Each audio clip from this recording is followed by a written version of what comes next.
Në zonën arkeologjike të Gradishtës në Maqedoninë e Veriut janë kryer gërmime të rëndësishme që kanë sjellë në dritë dëshmi të vëra të qytetërimit antik iliro-maqedonas. Arkeologët kanë zbuluar struktura banimi, objekte kulti, vare të lashta dhe një sër artefakte shtoçmuara, si enjë keramike, monedha, stoli bronzi dhe armë, që dëshmojnë për një vendbanim aktiv dhe të organizuar që daton që nga shekulli i 4 para erës sonë. Këto artefakte ofrojnë një pamje më të qartë mbi jetën e përditshme dhe strukturën shoqërore të asaj kohe.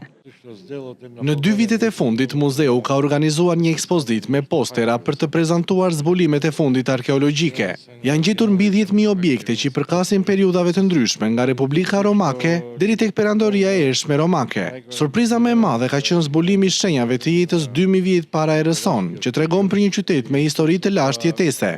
Objektet janë tashmë pjesë e koleksionit të muzeut.